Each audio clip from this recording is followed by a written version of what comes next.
Welcome to AgencyRise, the podcast where digital marketing agencies rise together. I'm your host, Chris Rudolph.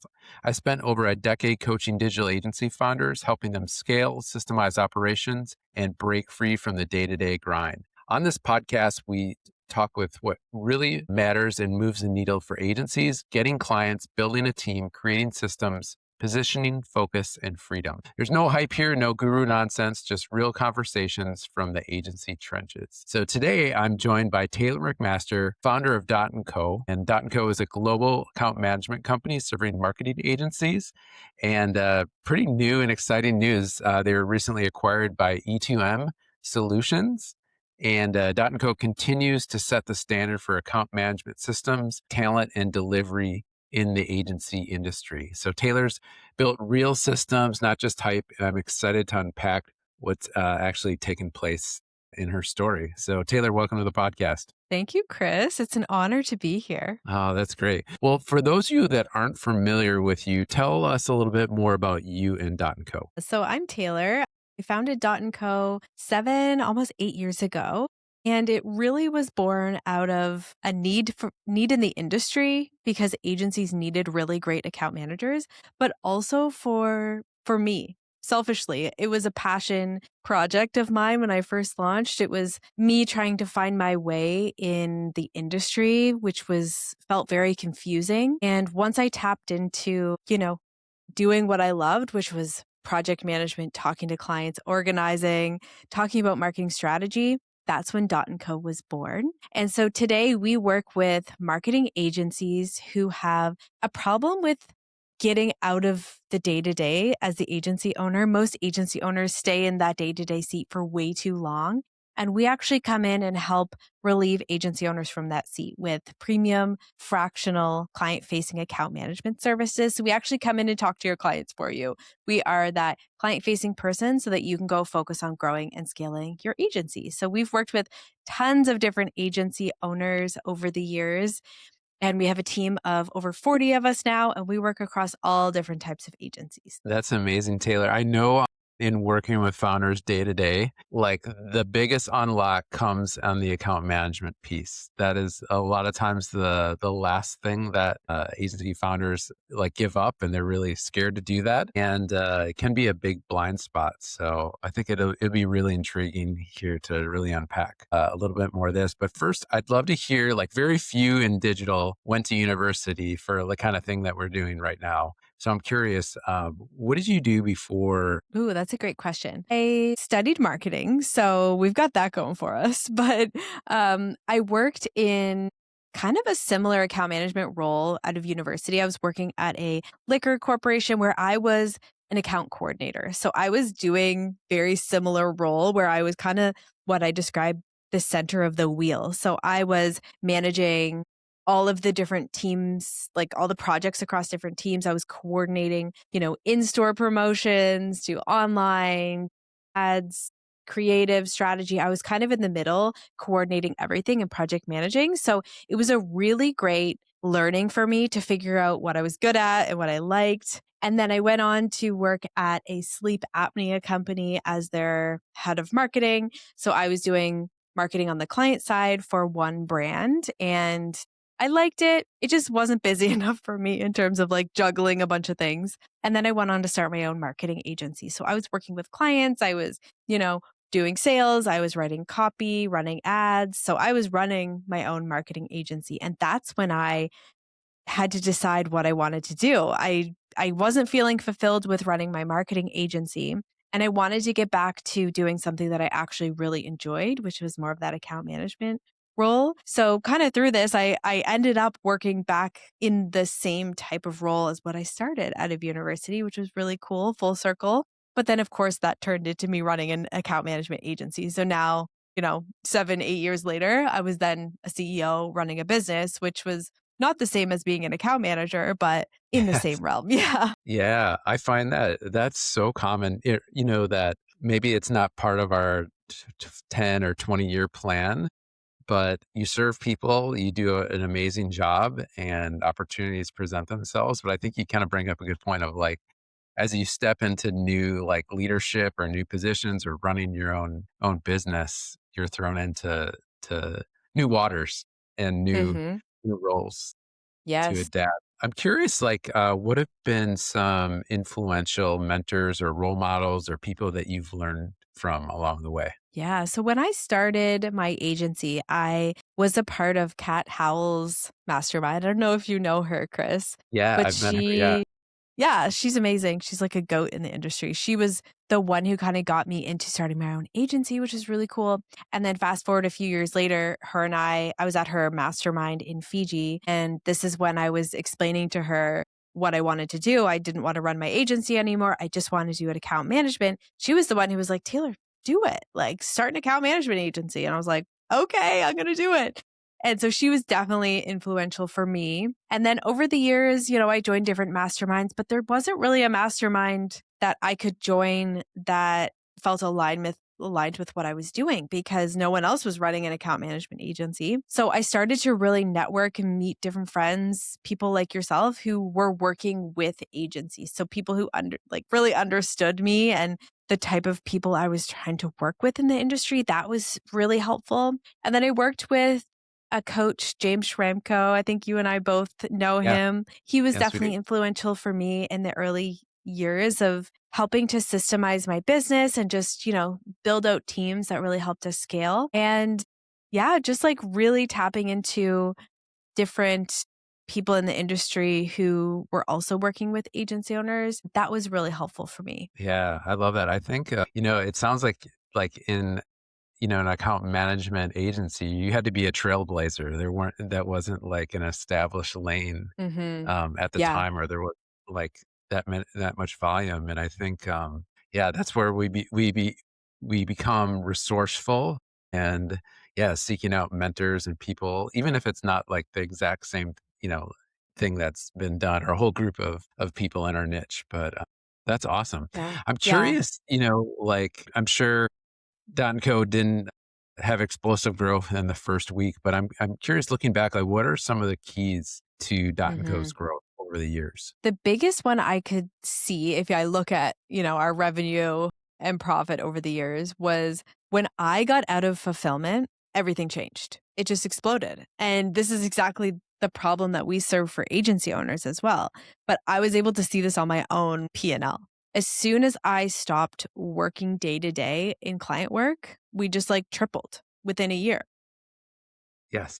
Yeah, it was crazy. And I think what it was my focus was on growing the business. And it wasn't on spending 50, 60, 70% of my day just working on someone else's business. And I think that pressure being put on me really helped grow the business like crazy. So that was definitely at one point. Another one was COVID, obviously, grew our business a lot, being fractional, being remote. That was huge. So during this time when I got out of client work, this was 2021. So this was like right after the pandemic. So that exploded our business as well. But I think through that, people realized that they didn't need full time account managers in office anymore.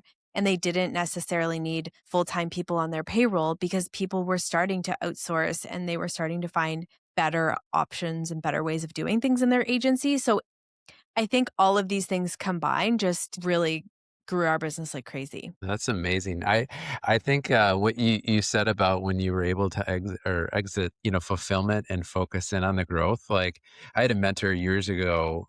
He had this one saying that it stuck with me throughout. It's like what you focus on grows, and I think that's a really great example of like when you can get out of the day to day and focus on growth. I know I see so many founders of, I mean, whether it's agencies or founders in general that so little of their time is focused on growth or the future. Sometimes like if you do an audit, like 5 Mhm. or 10%.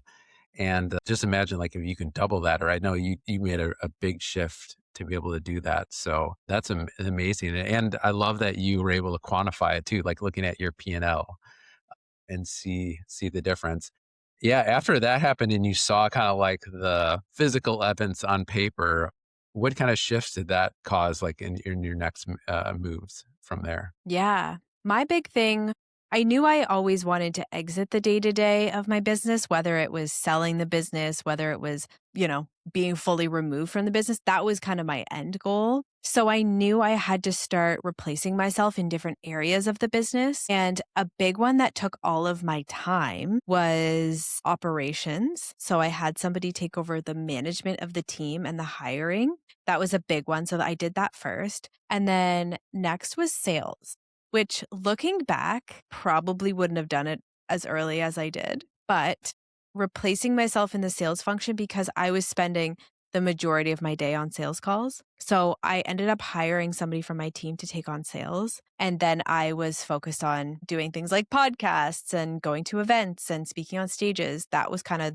where I spent the majority of my time. And really just like finding all the nooks and crannies of my business where I was getting pulled back into. So I hired a executive assistant who's still with us to this day. She took over the majority of the admin that I was doing and kind of was the go-to person for the team instead of me. And I really just like laid it all out on paper and I was like, where is my time being sucked? And just started replacing it role by role because I'm sure every agency owner listening, you're wearing all of these hats. And whether you're doing a good job or not, you can't replace someone. You can't hire one person to replace you. Like it just doesn't work that way. You need to hire multiple people to hire all of these roles. And so I just started like tackling one by one until I was fully removed from the business. Essentially, all I was doing at the end before we sold was this kind of stuff, was just like podcasting and recording ads, which was kind of cool. I love it. I love that it was like you systematically and put it on paper, and it sounded like you took inventory of where your time is going. I think those are that's a really wise thing. So like all the agency founders out there, if you're looking to exit your agency, whether you want to sell it or you want to be removed from it to focus on growing it or other ventures, I think learning from Taylor's, like the way that she did that is just genius. Now I'm curious, Taylor, like you had talked about like you had the HR and the admin. You let go of some things that I'm guessing you probably were really good at. Like, if you're like project management and things like that. Tell us a little bit about that process. Yeah, I think it was different when I was working in clients as an account manager versus my own business. And as our team was growing, really what it looked like was taking my methodologies to account management and how I manage clients and my best practices. And what I did was I built a training program, which we call CAM School, because what I realized was there was a huge bottleneck for us in hiring team members because we couldn't get them up to speed quick enough. We couldn't like download this information into their brains quick enough so that they can then go on and work in our clients' accounts. So what I did was I built what we call Cam School, 7 modules. Here's all of my best practices. Here's how I want you to show up as a Dot account manager. So then anyone that we hired went through this training program. They had to show us that they understood the material and that they were aligned with the standards that we had in place. So that was a huge piece and an unlock for me so that I didn't have to be the one training everyone one-on-one. My team could take that and systematize it into how do we onboard a new account manager, get them trained and into an account as quickly as possible. So I was able to kind of offload that in a systematic way. And we still do it to this day. I don't interview account managers. I don't train them. I don't manage them. I don't coach them because we have all these systems in place. Great. That's great. I'm curious, like what are some parts of the business were the hardest for you to detach from? Yeah, I think as I started to remove myself from different roles and get further away from the day to day, I honestly was less fulfilled. And I don't know why, but I think it just made me feel less needed, maybe, or less important in the business. And the more that I delegated as the years went on, the less exciting it was for me, to be honest. And I think that looking back, I wish that I would have stayed in a sales seat for a lot longer because it really kept me on my toes. It kept me engaged with our potential clients. It kept me just looped into every area of the business in a strategic way versus when I was removed, I was just like looking at the business from like a bird's eye view versus feeling like a piece of it. So I would say that was kind of the biggest learning for me. And looking back, I really felt like I lost the fulfillment as we scaled. That's so important that you share that. That's not something that you see on, people's Instagram or on LinkedIn about as you are exiting the day to day and you're handing things off, what that does to you personally. So yeah, that Yeah. That's huge. That's a And I think, yeah, and I think most agency owners that I talk to say that they got into business or they got into this agency because they were really good at something, whether it's design or copywriting or strategy. And then they kind of accidentally build this business and then they become the CEO of a business and they're no longer doing the art of why they started it. So oftentimes as you're growing and scaling, you have to be careful to not lose that art of why you started it, unless really your goal is to be the CEO and fully removed. That's awesome. But if you are somebody who's very creative and fulfilled by that, you have to be careful with kind of how far you go removed from the business, or else you could risk not being fulfilled like I did. Yeah, that's some great wisdom, Taylor, to share. And I'm thinking of, one of the exercises I take agency founders through in kind of that step-by-step process is it's kind of prioritizing what they hand off first. And a lot of times it's like things that either you don't know how to do, or things that actually, just suck your energy and you're not that good at them. And those are a lot of times easy and like people have no problem. Like it's a huge relief when you let go of those things. But I think as you get towards the end of that, of like, what can only I do and what like brings me joy and like is life giving, to hang on to those, at least in part. I, you'd mentioned like you were spending all this time on sales calls, and when that went away, like you felt detached. But I'm guessing like even not that you had to spend your whole day being in sales, but even a small part of that, can bring back the joy or keep you connected. Hmm. So I think, yeah, I think that's a really great point that you brought up of like, the core things that you love and like bring you life, like have that at least a part of your day in the business. And then there's the flip side too. It's yes, you might enjoy it, but if your goal is to sell, you might be thinking, oh, well, I can't be a bottleneck here. I can't be the only salesperson. So I need to get out of the day to day. And so you kind of have to make those decisions, right? Is this a business where you're planning to stay and make this a lifestyle business and to keep it? Then you might stay in a seat forever. Versus if you're planning to sell, you might have different strategic objectives based on the sellability of your business. So those are kind of things that I'm sure you help agency owners with, Chris, is determining what the end goal is for their business so that you can determine what seats you stay in for how long and in what capacity. Yeah, that's a really good point because like when you talk to agency founders, everyone has a little bit different dream. Like there's not a one size fits all path that like is a trophy that like you're going for, but like Hmm. what really matters to you, and that can even change a little bit over time. So I think that's a really good point of like taking inventory along the way. I'm curious, like, at what point did like preparing for an exit get on your radar, and what were some of the steps that you took to make that process better? I would say it was on my radar since the beginning. I knew that I wanted my business to be sellable. Whether I sold it or not was a different story. But like I said earlier, I knew I wanted to exit, whether it was finding someone to replace me or fully exiting the business someday. So I was kind of building it with that in mind. I knew it wasn't a forever business for me. I knew that I would get it to a certain point and then I would need someone else to take it to the moon. And so some things that I really started to systematize early on was I never wanted to manage people. I knew that that was just the furthest thing from my strong suit. So I made sure I had somebody to manage our team. That was a big thing for me. Another thing was making sure that our marketing lead generation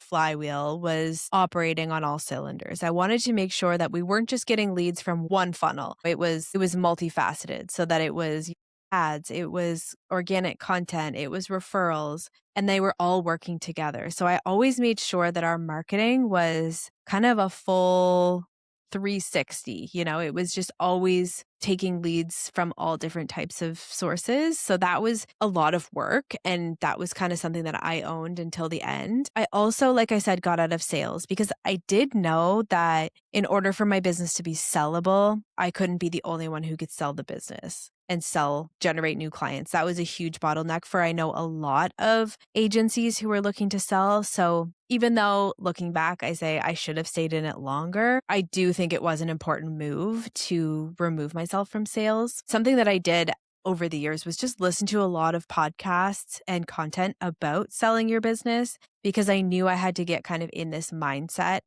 of having a business that was ready for sale. So definitely I spoke to a lot of people who had sold their agencies. I spoke to brokers to learn the process. I learned, what's going to differentiate us. Is it making sure we have contracts with people, or is it, just a differentiator in the marketplace? Asking all of these questions and making sure that our business was set up to be attractive to a buyer. So those were kind of some of the few things that I did, but I definitely built it with the end in sight or in mind. Yeah, that's amazing. So for all the agency founders out there that, they want to exit the day-to-day, whether they're looking to exit their agency or just have more freedom or be able to focus on other aspects of growing their agency. When they see, account management is a big gap, whether they're doing it or the account managers that they have in place just aren't really doing the job well. What are some things that they should consider when they're looking to hire like a top account manager? Yeah. So like you said, it's a huge bottleneck for most agency owners, and it's an unlock. It's when we see most agencies scale to the next level is when they get out of the day-to-day, because there's only so many clients you could onboard and manage yourself. And if you are in every Slack channel, on every client call, on every thread, there's just no way you can scale an agency. So it's definitely an important step if your goal is to scale. When it comes to hiring an account manager, this is where most agency owners get it wrong. They think it's just a butt in the seat situation. They think, I know I need to hire an account manager. I just need to post the job and hire someone who seems qualified. And that is the biggest mistake that you can make as an agency owner, because you're hiring for someone's resume. You're not hiring for somebody who is going to optimize the entire client experience. So what I would say is, if you're an agency owner looking to bring in an account manager, you really need to sit down and map out what this full client experience should look like, because this person is going to come in and actually own every aspect of this within your business. They are responsible for client retention, client onboarding, client happiness, upselling, referrals. They're really the bread and butter of your business, because they are taking care of your clients so that you can go and scale. So you need to make sure when you're hiring somebody who has, firstly, the personality. This is something that I have learned the hard way. So hopefully this will save you years and a lot of money. Is you have to hire somebody who already has the right personality, because you can't teach it. I've tried. You can't teach someone how to be friendly and bubbly and care about your clients. You just can't teach that. So you have to make sure they come what we call batteries included. They already have that personality. Secondly, they have to have years of experience in the industry that you work in. So if it's digital marketing, if it's e-commerce, they have to have years in the industry. I know it sounds like something you could teach a junior account manager to do. And yes, you can, but it's going to take you years, because if you think about yourself, how long have you worked in the industry? Those are reps that you have over years, maybe a decade, maybe 2-3 decades. And to bring somebody in who's super junior, it takes a really, really long time to get their reps in. So I would recommend hiring somebody who already has 3 to 5 years experience, who can actually step in with a lot of the knowledge and know-how within our industry to actually make a difference in your agency. And I see the agency owners who get out of the day-to-day weeds the quickest are the ones who have experienced account managers in that day-to-day seat.